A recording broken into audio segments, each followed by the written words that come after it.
Chapter 16. The Apollonian Road to Rebirth. The ancients held that there is nothing that cannot be cured by philosophy and theurgy. Philosophy serves to purify from all lower modes of life, habits and desires, providing understanding and strengthening virtues. For the supreme virtue teaches souls to cling to the truth which is most clearly manifest in the worship of the divine being, quoting Julian, and the theurgic rites bestowed by the gods themselves, since it is evident that the gods gave them to us, benefit both soul and body. Quote, the gods, when they exhort those theurgists who are especially holy, announce to them that their mortal husk of raw matter shall be preserved from perishing. End quote. Therefore, Julian, who faithfully follows tradition and avoids innovation in all things, but especially in what concerns the gods, describes the graceful power of the hieratic rites as follows, quote, for when the soul abandons herself wholly to the gods and entrusts her own concerns absolutely to the higher powers, and then follows the sacred rites, these too being preceded by the divine ordinances, then I say, since there is nothing to hinder or prevent, for all things reside in the gods, all things subsist in relation to them, all things are filled with the gods, kai panta ton theon esti plera. Straight away, the divine light illumines our souls. End quote. Since philosophy concerns the contemplation of realities, ta onta, and elevating knowledge which prepares the soul for the divine vision and reunion with the archetypal principles, it is not at variance with the mysteries performed for human perfection and salvation. The end and aim of the rite of purification is the ascent of our souls, and this is the aim of philosophy as well, though achieved by rather different means and methods. But if philosophy is knowledge of the things that are, according to Ammonius, son of Hermias, the Alexandrian philosopher of the 5th century, and the world which is, panta to onta, presents itself as the harmonious play of divine powers, dunamias, mysterious symbols and tokens, synthemata, then the thirst for the marvellous is not incompatible with the strictly rational and logical inquiry. Sosopatra from Ephesus became a philosopher not through conventional learning, but because she, as a young girl, was initiated into the Chaldean wisdom by 2 old men who belonged to some divine race, or were gods disguised as strangers.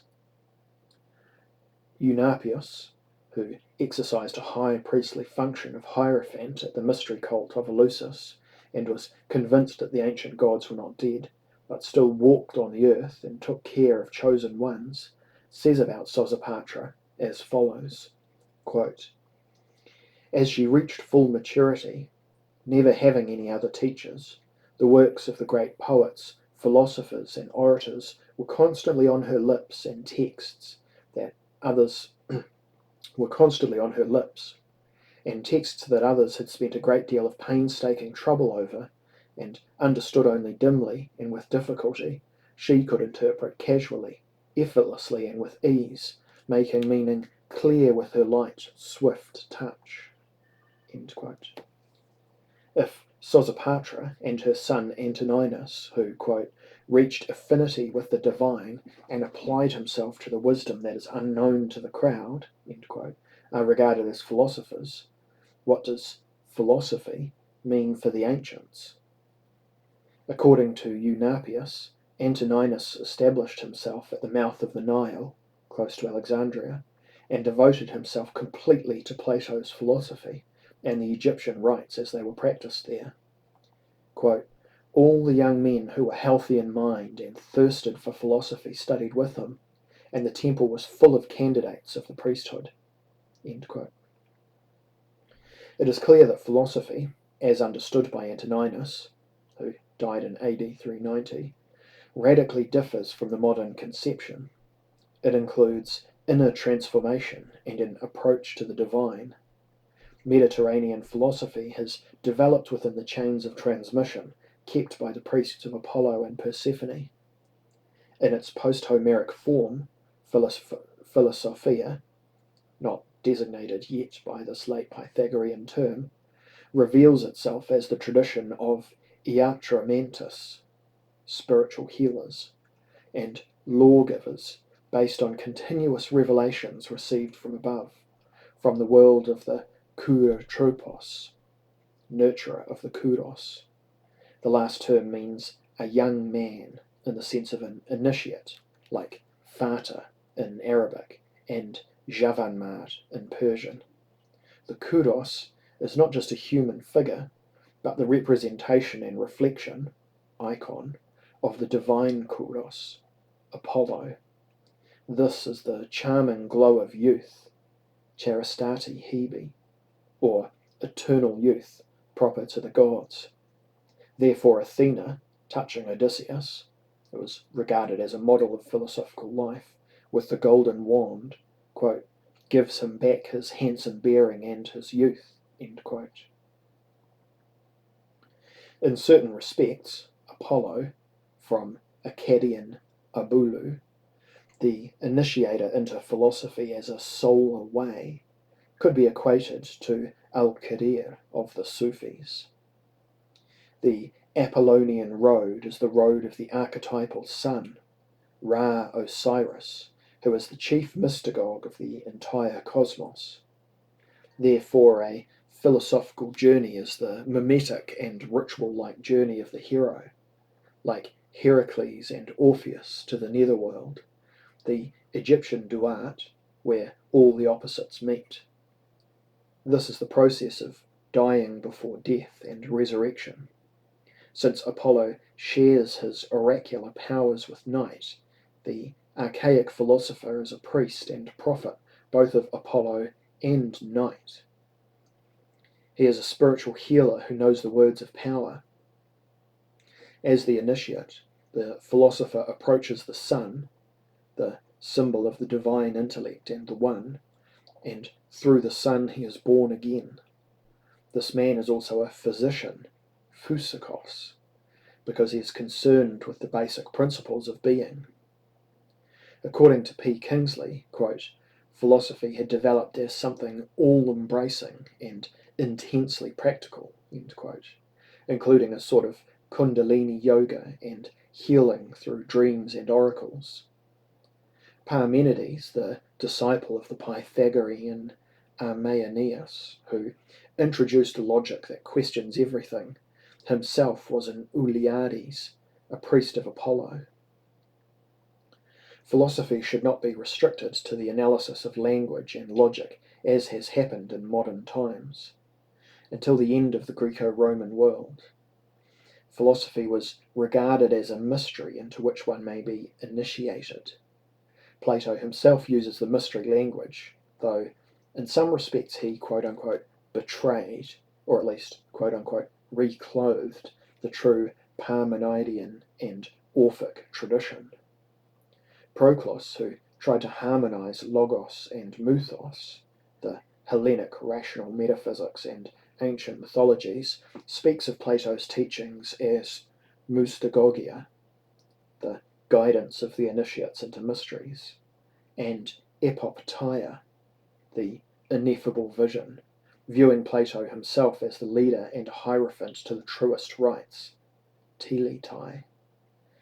The Middle Platonist Phaon of Smyrna distinguished 5 stages in philosophical initiation: purification, communication of the ritual, mystical vision, epoptia, quote-unquote, adornment with garlands, and, quote, the joy that comes from unity and converse with the gods, end quote. According to some modern scholars, the new way of thinking attributed to Thales involved the search for a non-mythical origin for the cosmos, and required arguments supporting the conclusions reached. But the picture of Thales himself, stored in the imagination of later generations, stands at variance with the general ancient picture of the sage, Sophos, who must be an extremely practical servant of the gods. The priest, magician, healer, lawgiver, teacher, and a guide of souls at one and the same time. If philosophy is regarded as the emancipation of discursive reason, dianoia, from the previously integral structure of the whole traditional culture, deeming all things in the city, polis, to be trifling and of no value, then philosophy really comes to be equal to the abstract stargazing and discursive reasoning about ghostly principles. The philosopher Thales is so caught up in contemplation that he takes no notice of the path ahead and falls into a well, making himself the laughingstock of quote, a witty and attractive Thracian servant girl who is said to have mocked Thales for falling into a well while he was observing stars and gazing upwards, declaring that he was eager to know the things in the sky, but that what was behind him and just by his feet escaped his notice. End quote. That quote from Plato's Theaetetus. Iamblichus is ready to turn into virtue the ridiculous naivety of the philosopher who gets into all sorts of embarrassments because of his ignorance and behaves so awkwardly that people look upon him as a madman. Quote, it is said, for example, that Thales, astronomizing and looking intently upward, fell into a well, and a bright and lively Thracian girl taunted him upon the accident, saying that in his eagerness to know what was in heaven, he could not see what was around him and under his feet. Now the same taunt is good for all students of philosophy. They are indeed ignorant of what their nearest neighbour is about, and almost whether or not he is a human being. End quote. This view, that philosophy is accepted not for the sake of a discursive rationalism, rather there is a desire to show the anagogic and soteriological nature of philosophical theology, not simply contemplation, but eventual emigration to the transcendental realm, is regarded as the main philosophical task. The Middle Platonists and Plotinus already eliminated politics from philosophy and spiritualized the latter, but despite the unreal political dreams, even for Plato himself, the ultimate task of philosophy, which involved all sorts of rational thought and logical argumentation, is not to learn dialectical methods for their own sake, but to regain the soul's wings and return to the celestial abode. The Platonic way leading to the archetypal star imitates the Egyptian way of ascent. Once restricted to the king, equated with Horus, the son of Ra,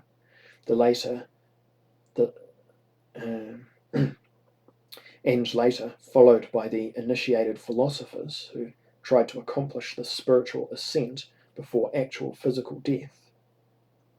This path conforms with the Orphic esotericism and with the archaic belief in the soul's journey through the Milky Way, Kuklos Galaxias. The aim of the Pythagorean and Platonic philosophy is a return to the habitation of the soul's consort star and an experience of the subsequent bliss. Those who have devoted themselves to philosophy are able to ascend, quote, to mansions even more beautiful than these, end quote, and to join the company of the gods gazing at the world of true being. They contemplate the region which, quote, belongs to being as it really is, without colour or shape, untouchable, perceptible only to the soul's pilot, the intellect which is concerned with the genus of true knowledge. End quote. Though intellectual purification and recollection, anamnesis, are counted among the most important means to reach the ethereal home star and the company of the gods, none less the inspired divine madness, mania, is regarded as surpassing all purely rational understanding. Consequently, the hieratic arts cannot be understood as something incompatible with philosophy when viewed as a stairway to the noetic cosmos constituted by being, life, and intelligence.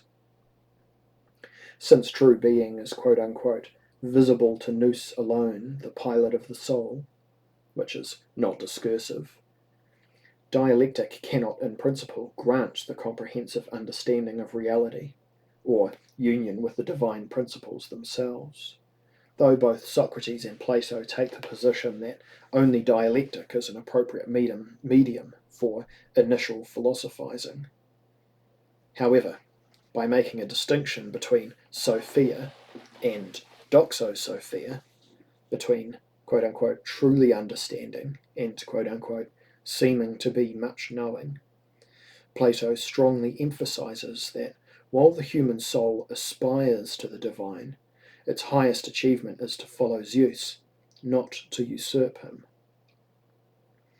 In his most important cosmological speculations, Plato uses mythical accounts because a myth, unlike a syllogism, has the capacity to act as a complex mirror in which we can recognize not only who we are, but also who we might become beyond our restricted earthly existence.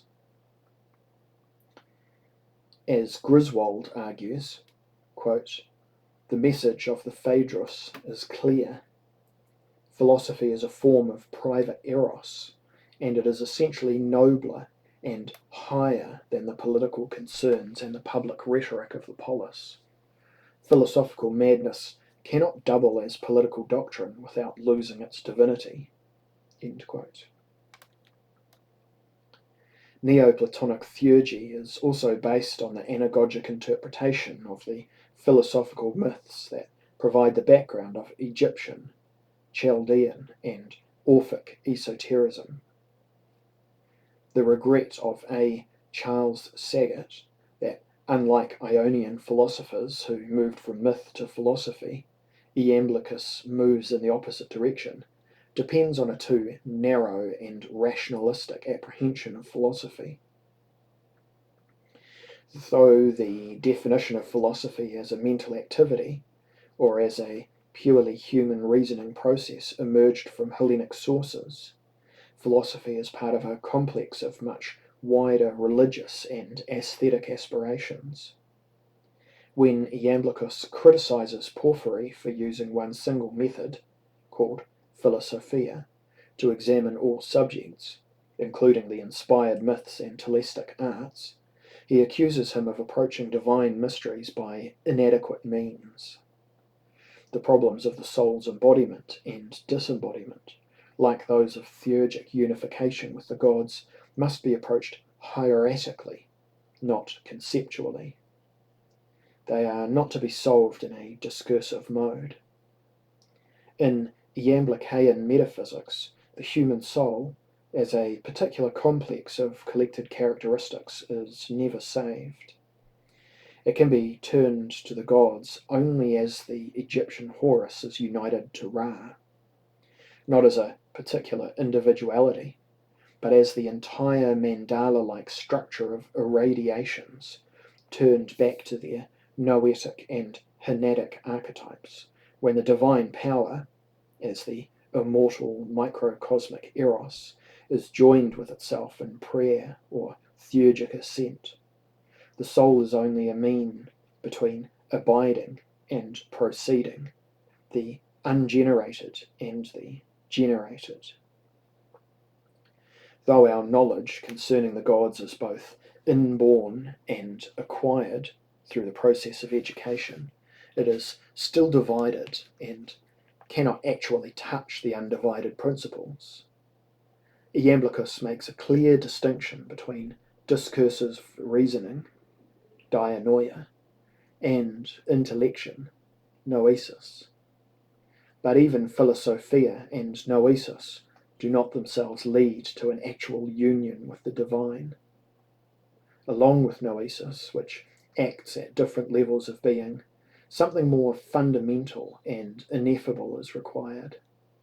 It is only with the theurgic virtues that the fullest Hanatic form of the subject-object unity can be achieved. It is only with the theurgic virtues that the fullest Hanatic form of the subject-object unity can be achieved.